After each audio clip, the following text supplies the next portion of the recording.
नमस्कार दर्शक बंधु, जय जगन्नाथ, जय माँ विरजा।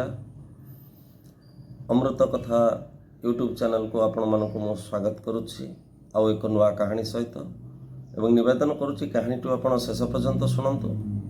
जदि भल लगे आपणकर निश्चित मतामत भल लागू बा न लागू आपण कहानी शुणु, कारण कहानीटी बहुत सुंदर शिक्षणीय कहानी बोली मु अनुभव करे। जोटा भल लगे बहुत कहानी मु पढ़े एवं मोर निजस्व कहानी मध्य किसी थाए। जो कहानीटी मत भल लगे मु ताहाकू सोशल मीडिया रे पोस्ट करे आपण मानक जानिबा पई। तबे आसंतु सुनिबा आजिर कहानीटी बहुत शिक्षणीय कहानी अछि एवं सुनि सारिबा परे आपण निश्चित आपनकर मतामत प्रदान करबाकू अनुरोध रहुछि। जय जगन्नाथ, जय माँ विरजा। नमस्कार दर्शक बंधु, जय जगन्नाथ, जय माँ विरजा। बहुत दिन परे आज गोटे कहानी आपण पाखु कहबाकू आसीछि। यदि कहानीटी भल लगे निश्चित कमेंट्स बॉक्स रे आपण मानकर मतामत देबे बोली मोर आशा और विश्वास। छोटिया कहानीटे कथार तात्पर्य बहुत अच्छी। थरे गोटे जंगल रे गोटे पिलाटे माटीर कंढेई सब तैयारी करी खेलुथाए। गोटे माटी कंढेई करथाए, ता आगे राम राम कहूथाए और कान पाखरे आसी शुणुए जे कंढेईटा राम नाम कहूँ कि नहीं। जदि से राम नाम न कहला तक भांगी दूला। तो प्रकृत भाव एटा प्रकृत कथा माटी कंढेई के कथा कहब नहीं। एमती बहुत बहुत कथा कंढेई से करुए और प्रत्येक कंढेई राम नाम शुणुए। यदि कान पाखरे शुणला से कंढेई राम नाम न कहूँ ताहले से कंढेईटी भांगी दूला।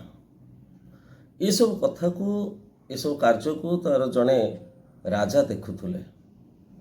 राजा देखु देखु आश्चर्य हेले जे पिलाटा कौन एमती करुछि। राजा ता पाखरे पहुँचले। पहुँचला पर कोमलमती पिलाटी, छोटिया पिलाटी, हस हस मुह, पूर्णिमा चंदपरी मुह, सुंदर पिला। राजा से पिलाटी प्रति आकृष्ट हेले और पचारे कहीं तुम एमती करुछ। पिलाटी किसी उत्तर देलानी। आई स्वल्प समय कथा भितर राजा मन को पाई जाइथिला छुआटी। ताको पचारे तार परिचय ना मोर परिचय किसी ना, मु जंगल में रोची ना। बाबा तुम्हें मो सांगे जीव ना? हाँ जीवी जीवी जे, किंतु मोर चारिटा शर्त रहिबो आपन सांगे। राजा को मन को पिलाटी एते भाव एते मात्रा रे किणी नेइथिला। राजा आश्चर्य एवं तार सब कथा राजी हेले। कौन तुम प्रथम शर्त ना? प्रथम शर्त हूँ मुझे शोबी आपण मत अनिद्रा ही जगिबे। राजा आश्चर्य हेले, कहले द्वितीय शर्त कौन अच्छी ना? मुझे खाइबी आपण से उपास रहिबे। राजा आउरी आश्चर्य हेले। तृतीय प्रश्न थिला जे मुझे पिंधिबी कौन सी वस्त्र पिंधिबी आपण से किसी वस्त्र पिंधिबे, अर्थात उल्लग्न रहिबे। राजा आउरी आश्चर्य होगा।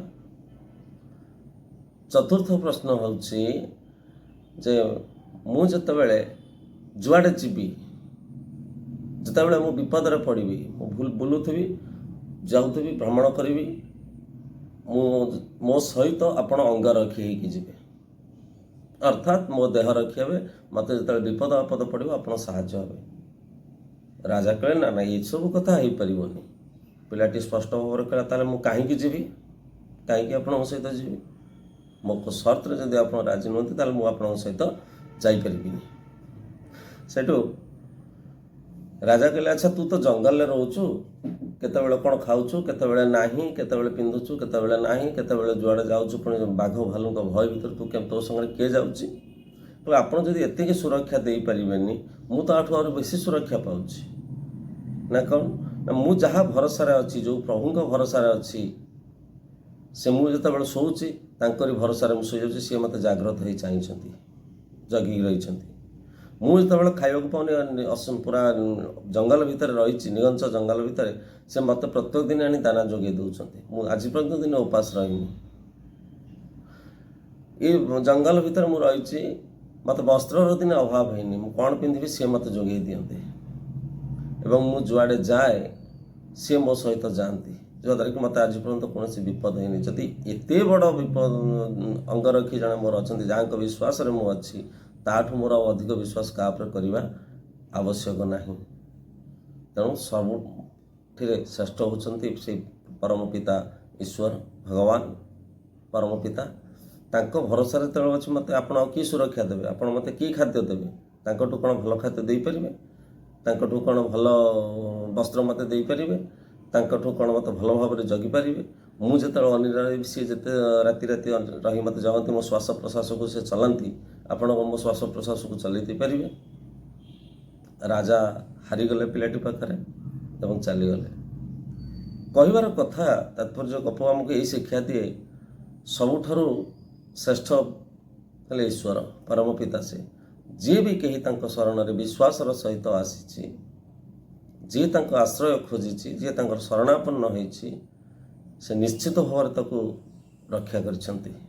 ହଁ, ବିପଦ କିଛି ସମୟ ପାଇଁ ଆସିବ, କିନ୍ତୁ ସେ ବିପଦକୁ ସେ ହିଁ ଟାଣିବେ।